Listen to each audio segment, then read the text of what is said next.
One of the most fantastic and prevalent fantasy plane designs in the modern world is the flying aircraft carrier.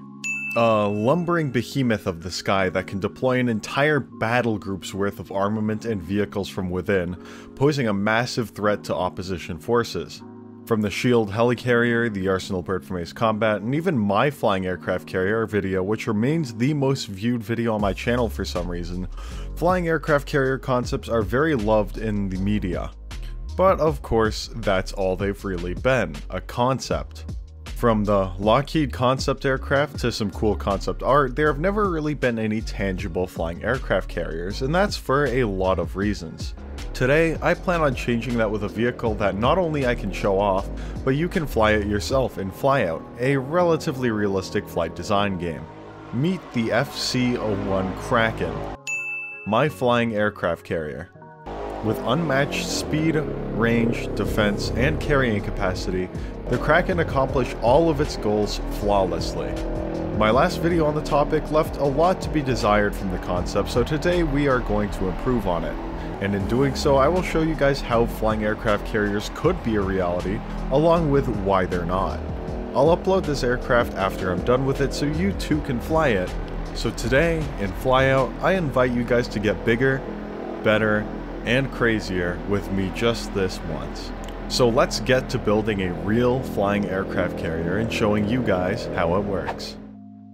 First things first, and the first question that comes to mind from an engineering standpoint is, why would you even build a flying aircraft carrier?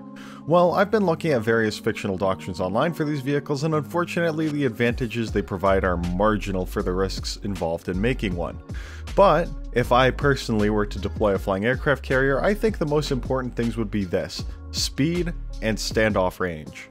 A flying aircraft carrier could theoretically go anywhere in the world in record time and deploy aircraft or large standoff ordnance outside of conventional surface-to-air missile range.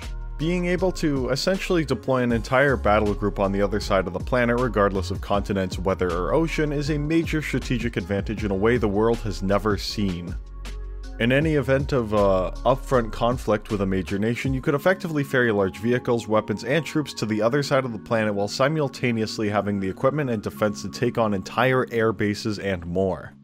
So despite the disadvantages of defensibility, in-flight maintenance, and natural loiter time, the Sky Carrier concept provides some significant strategic advantages that our fantasy generals might want to capitalize upon.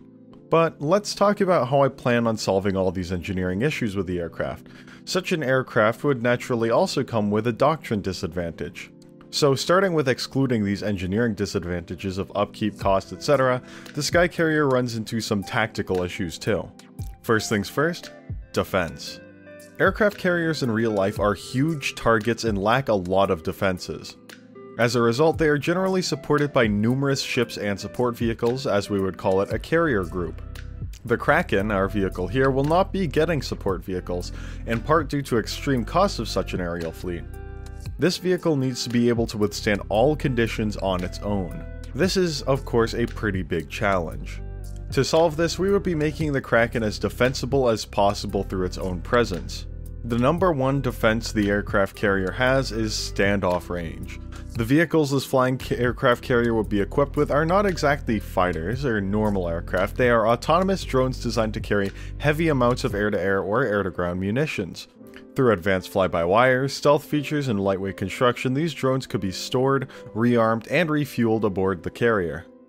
Once it was time to fly, external suspensions on the bottom would drop these fighters off to provide defense to the carrier or act as range extenders for these air-to-ground or air-to-air missiles, perhaps to take out other carriers or entire air bases.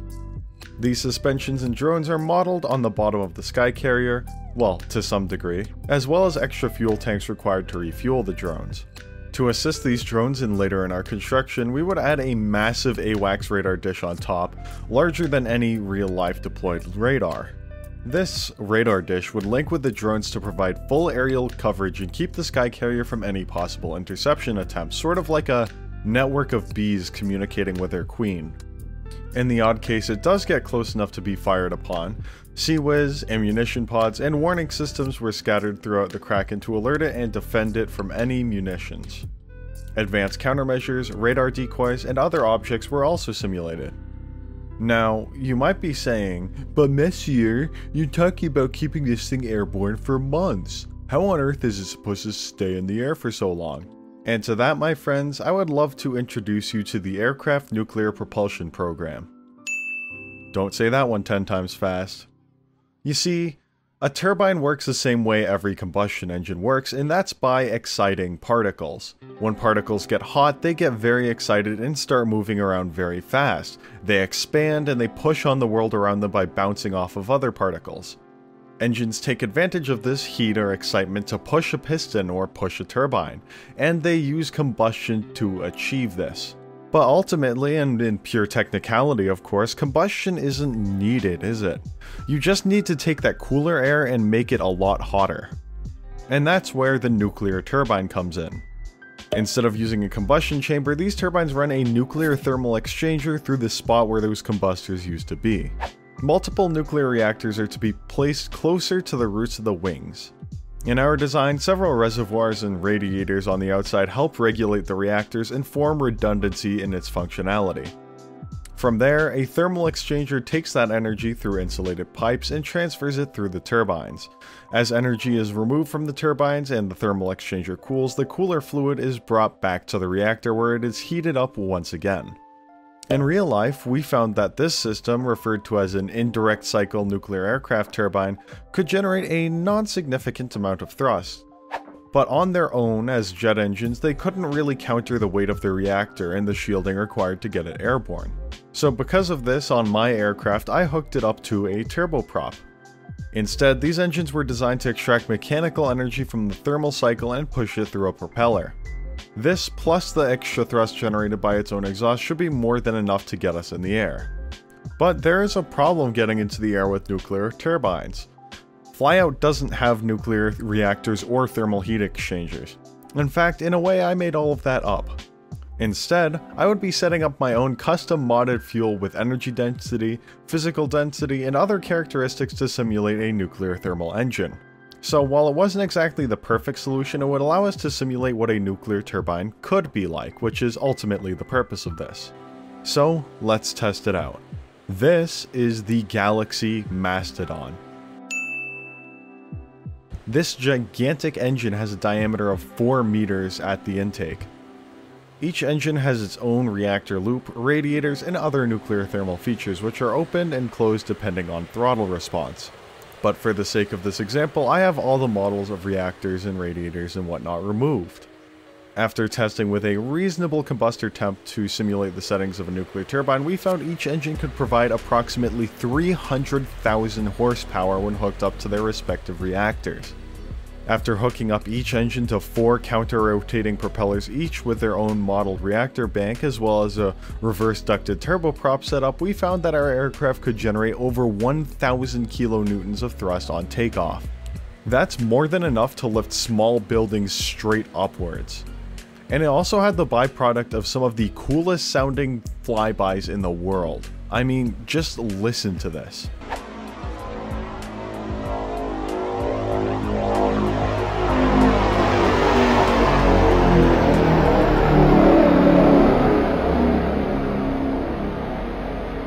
Hear that?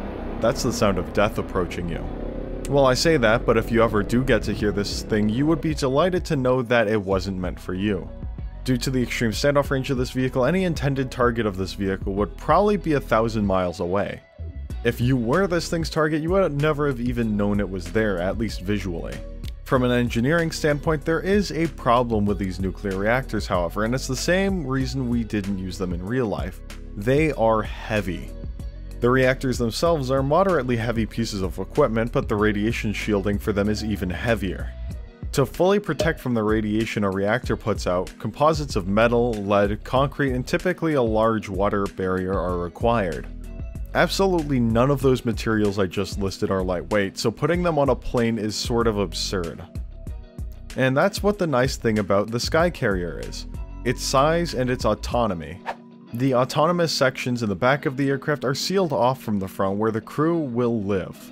3 stories of windows were only textured onto the aircraft, as I wasn't about to individually model every room aboard this vehicle unless you want me to take a month between each video.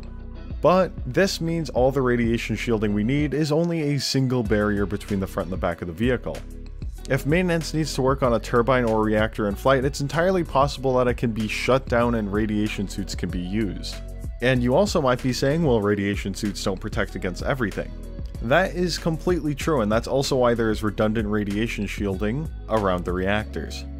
I mean, with these redundant radiation shields, and as long as maintenance exposure is limited or taken in shifts, there is no reason flying aboard this thing would have any more radiation exposure than your normal airliner flight, maybe even less.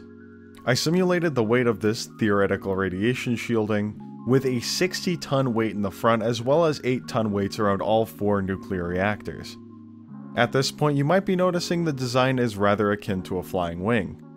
I mean, it makes sense though. To carry 4 airborne reactors as well as a bunch of parasite fighters like this, it would need to be able to carry a ton of weight.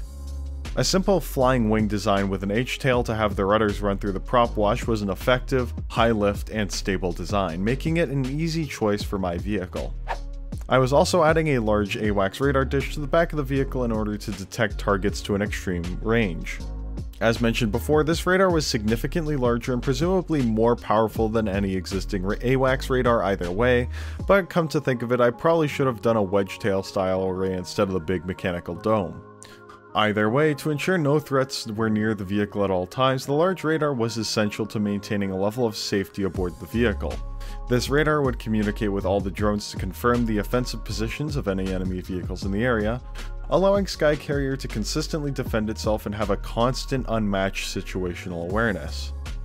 This wasn't the only safety measure, however. You might also notice aboard this design that several anti-munition missiles and close-in weapon systems with their own onboard radar guidance have been placed up and down the fuselage. In the odd event that an incoming missile makes it past any of the drones or the standoff range of the vehicle, these turrets would function to shoot down any inbound missiles. Of course, in the game, there were no weapons tracking systems modeled yet, so we just added the basic axis controls and firing mechanisms to these turrets. This gave it an outstanding look as well as a full axis of control over the weapons for aiming and firing. This, along with some pods for jammers, electronics warfare, radar decoys, and conventional countermeasures, really made the bottom of this aircraft stand out aesthetically. After this, it was time for the paint and the final details. This included static wicks, lights for navigation and anti-collision, if anyone in the world could ever collide with this thing, that is, as well as air indexing equipment, antennae, a rather complex interior, and of course, my biggest time sink of this build, the landing gear bogies. But before we talk about that, let's take a moment to talk about the interior. The modeling of the interior of this thing was a little bit unusual, as most side-by-side seat aircraft are in Flyout. But I made sure to have full basic reactor controls as well as an emergency fire extinguisher and an emergency bottle of whiskey in the back of the aircraft. One's for a good day and one's for a bad day, I guess. Or you know what? They can both be for bad days too. Anyways, on to the bogies. In real life, bogies or multiple landing gear setups are often used to reduce the ground pressure of a plane, which is extremely important for heavy aircraft. But the problem is, Flyout doesn't actually have bogies modeled in the game. To solve this, I quite literally invented my own bogie and suspension system using control surface motors, but found that, for some reason, it generated this perpetual motion when I had them angled downwards. To fix this, the bogie angle was removed, which looked a little bit goofy, but was the only way to get it to work. Moving on from there, in-game, the actual modeling texturing takes care of the quote-unquote paint of the vehicle, so I just needed to add other minor details such as weathering, markings for maintenance, and other minor details to the exterior. Fun fact, if this plane was real, it would need over 10 tons of paint just to coat it. This part was also a bit irritating because the game deleted all of my paint like halfway through, so I had to restart. As a final detail before takeoff as well, we needed a suspension for carrying the drones. A basic extending arm with reflecting ID and docking markers was used to deploy and grab the stealth drones that were present on the carrier. If anyone has participated in any robotics team, you might know that reflective surfaces can be used as markers for autonomous systems to move and even aim and operate precision equipment. Using this knowledge, I would imagine each drone would have its own docking port with its own reflective RFID system on every suspension. This would allow every drone to come up behind and dock on a very specific suspension every flight, therefore significantly reducing the likelihood of collisions. As for the stealth drone, I ended up refurbishing the stealth fighter I made for my last video as a drone. A basic retractable docking port, cameras, and simulated AI were added to the vehicle for quote-unquote autonomous control, which by the way was just a pilot crammed in there pretending to be an AI. But that's only because drone cores aren't a physical part in Flyout yet. To save resources, and for the purpose of the demonstration, a singular drone was mounted to the bottom of the sky carrier where we would test it in flight. The game only crashed like 20 times trying to load it in. With that, it was time to fly out. I'll see you guys in the air after this very short cinematic detailing a fictional takeoff sequence for such a massive vehicle. See you all in the air.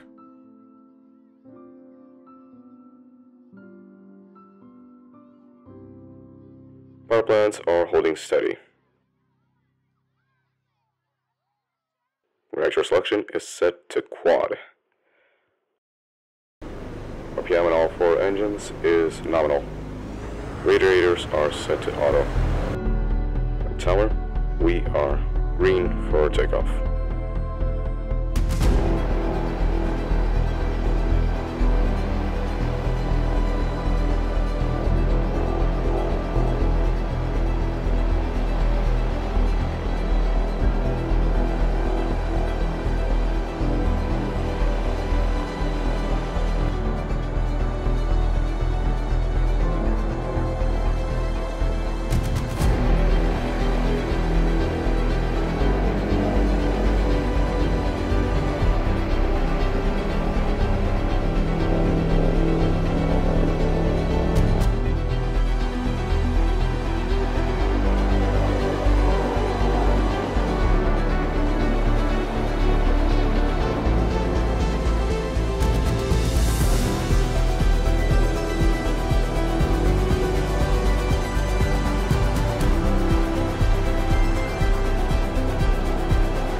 Alright folks, as we test this thing out, you may have noticed that this design has a lot of very cool features as well as a pretty promising combat doctrine. The question is now, if it has all these advantages I've mentioned so far, why haven't vehicles like this become a reality? Well, there are quite a few reasons. From operating and maintenance costs to the risks involved with developing one, and especially involved with shooting one down, there is a lot to talk about. The reason that stood out the most to me though is the risks. You see, the aerospace engineering industry is one of the most dangerous subsets of engineering. Failure in aircraft design almost always leads to death or catastrophe in some way. A vehicle like this, well, there is a lot that can go wrong. A crash or failure on board of any kind will result in the loss of many lives as well as many millions, billions of dollars. Yes, such a design offers some advantages over a traditional carrier, but so much more can go wrong with it. The aviation industry is very conservative for this exact reason, and I have to say it works very well for the environment they are in. Could you imagine if we let every drugged up half-wit build an airliner concept? To give you guys an idea, for every 16 million airliner flights, there is one crash. That's a what? 0.000000006% crash rate? That's like not even a fathomable number to the human mind. That's such an astronomically low chance of failure, it's almost not believable. And let's say that crash rate went up by even a fraction of a percent. The aviation industry basically wouldn't exist because of how unsafe it is. So, you know, people often complain about how aviation designs change very slowly with time, but would you seriously rather millions of people die every month just because you wanted to make an unfounded experimental airliner? I mean, come on, this thing has the possibility of irradiating an entire small province or state if it crashes, on top of the multi-billion-dollar project it already is. Would you really want to waste 20 billion and potentially hundreds of thousands of lives just because of one loose bolt or one lazy maintainer? Maybe in a world where technology adapted to support this, or maybe Jeff Bezos invests in a sky carrier or something, Sky carriers would be a thing. But on our current timeline with our current vehicles, our climate, and our continents, there is no reason to change what we already have for something risky. So before we go at the end here, we'll launch the plane, but while flying aircraft carriers could be a reality, and while they're technically possible from an engineering standpoint, I can't see them being anything else than what we have here, aka a simulation. While you guys watch me struggle with the autopilot to get to altitude, it only reminds me of how disastrous an autopilot failure would be on this thing. Before we launch here, however, I also want to thank all of those on my Discord server for voting in this idea, by the way. If you don't know, on my server I'm doing weekly polls for what video I'm doing next. If you want to vote on what my next video will be, go hop into my server and grab yourself that role. Otherwise, we're just about to launch the fighter here and end the video. One thing about the actual fighter launch on this thing is that it's not very good. You see, I was really hoping it would work, but unfortunately, there is no physical way of controlling the vehicle once it launches. So we kind of just get to watch it go full afterburner straight into the ground. You might also notice that on the vehicle the doors were removed from the bottom. That's because it was crashing my game like consistently over and over again. My game kept crashing. But that's about all. I hope to see you guys in the next one, and I hope you enjoy this really dumb looking crash. Until the next one, y'all. Goodbye.